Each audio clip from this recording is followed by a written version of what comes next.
और अब आपको बताएं कि वफाकी वज़ीर दाखिला मोहसिन नकवी ने दावा किया है कि सारे फसाद की जड़ PTI में मौजूद खुफिया हाथ है। मीडिया से गुफ्तगू में वार्निंग दी कि खुफिया हाथ के इरादे कुछ और हैं, PTI के साथ हाथ हो जाएगा। ये भी बताया कि हुकूमत की कोशिश थी कि इस्लामाबाद की सड़कों पर तमाशा ना बने। आंसू गैस की शेलिंग और तशद्दुद मुल्क की बदनामी है। उन्होंने हर चीज से फायदा उठाने की कोशिश की। IG साहब को कह दिया है कि अब उनका इख्तियार है कि कैसे दिफा करना है। अपने जवानों को सपोर्ट करेंगे।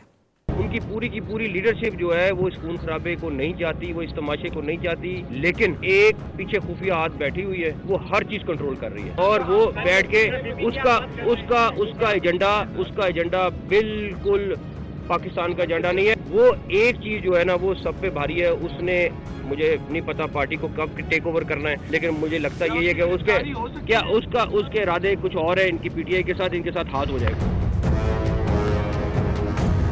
जो वो 2000 के करीब बंदा जिसकी हम कल भी बात कर रहे थे, वो असल बंदा है, जो वो ट्रेंड है, जो भी वो बंदा है उनको हम बैकग्राउंड चेक तकरीबन हमने करा लिए हैं। वो आपको पता चलेगा कि वो लोग कौन है जो असल में उनके साथ फाइट कर रहे हैं। हमारी टोटल 4 शहादतें हुई हैं, 3 रेंजर्स की, एक पुलिस के जवान की, पंजाब पुलिस के जवान की, 2 रेंजर्स वाले क्रिटिकल हैं, 4 हमारे इधर इस्लामाबाद वाले क्रिटिकल हैं। हमारा यही था कि ये जो तमाशा इस टाइम इस्लामाबाद की सड़कों पर बन रहा है ये ना बने। हेड ऑफ स्टेट ऑलरेडी इस टाइम यहाँ से 1 किलोमीटर दूर मौजूद है। मैं IG साहब को ये कह के हूँ, अब ये उनका इख्तियार है कि वो जिस तरह भी टैकल करना चाहें करें।